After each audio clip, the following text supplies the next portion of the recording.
একজনকে খুন করতে এলে সে তো চেঁচাবে, বাঁচার চেষ্টা করবে, বাঁচাও করতে এখানে এক পিসি দাঁড়িয়েছিল বা তিনজন নাকি বেরিয়ে গেছে, এত জোরে ছুটেছে তাকে ধাক্কা দিয়ে ফেলেছে। পরকীয়া কতটা ভয়ঙ্কর হতে পারে তার আবার প্রমাণ পাওয়া গেল গতকাল বিবাহ বহির্ভূত সম্পর্কের জেরে রাত 10টা নাগাদ মধ্য হাওড়ার গণেশ মাঝি লেনে এক ব্যক্তিকে খুন করা হলো।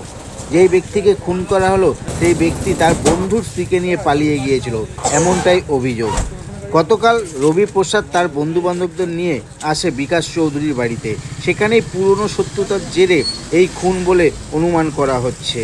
তার সঙ্গে রবি প্রসাদের সঙ্গে বিকাশ চৌধুরী ব্যাপক গণ্ডগোলে জড়িয়ে পড়ে। এরপরই চপার দিয়ে তার বন্ধু রবি প্রসাদকে এলোপাতাড়ি কোপানো হয়।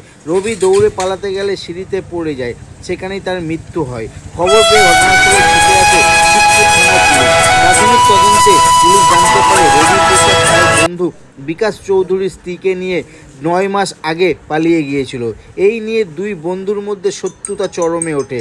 আজকে রাতের রবিকে ডেকে সে ফয়সলা করতে চায়, তখনই শুরু হয় তুমুল বচসা। এরপরই তাকে চপার দিয়ে কোপানো হয়। প্রত্যক্ষদর্শীদের জিজ্ঞাসাবাদ করা চলছে যে কী কারণে ঘটনা হয়েছিল, তারা কিছু জানে কি না। তবে এই ঘটনায় প্রায় যথেষ্ট চাঞ্চল্য ছড়িয়েছে শিবপুর থানা এলাকায়। পুলিশের পক্ষ থেকে এলাকার সমস্ত সিসিটিভি ফুটেজ সংগ্রহ করা হয়েছে তদন্তের স্বার্থে। পুলিশের পক্ষ থেকে কয়েকজনকে জিজ্ঞাসাবাদ পর্যন্ত করা হয়েছে। প্রাথমিক তদন্তে পুলিশের অনুমান বিবাহ বহির্ভূত সম্পর্ক থেকে শত্রুতা শুরু হয়। ওর বউ ডাকলো, মারপিট হলো দুজনে মিলে, ব্যাস এই ঝামেলা, আর কিছু আমি জানি না। তো থ্রেট দিত নাকি আপনার ছেলেকে, ভয় দেখাতো? হ্যাঁ, সব সময় বলতো বাইরে বের হো, তোকে মার্ডার করে দেবো, তো তোকে মার্ডার করে দেবে। রবি বলতো, ও বলতো।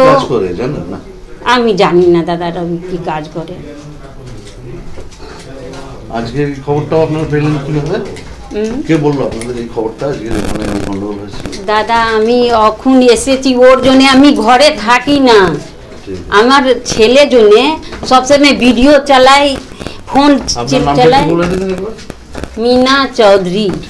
বলতে পাড়া থেকে একটু হালকা ফুলকা চেঁচামেচি হচ্ছিল, এই কি হচ্ছে, ইয়ে হচ্ছে, চুরি মারছে। তারপর পাশের বাড়িতে যে ফ্ল্যাটে ওরা ছাদে আলো লাগাচ্ছিল, ওরা এবার একজনকে খুন করতে এলে সে তো চেঁচাবে, বাঁচার চেষ্টা করবে।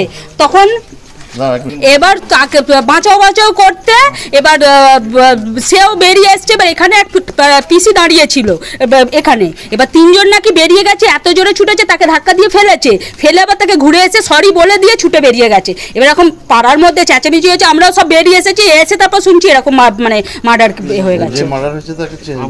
হ্যাঁ দেখেছি, এত বছর ধরে আসছে, এ করছে, মদ খাচ্ছে, এ করছে, মানে প্রচুর এই ফ্ল্যাটে ঘটনা। একবার হাফ মার্ডার হলো, হাত কেটে রক্ত নিয়ে ছোটাছুটি করলো, অনেক কিছু হয়েছে।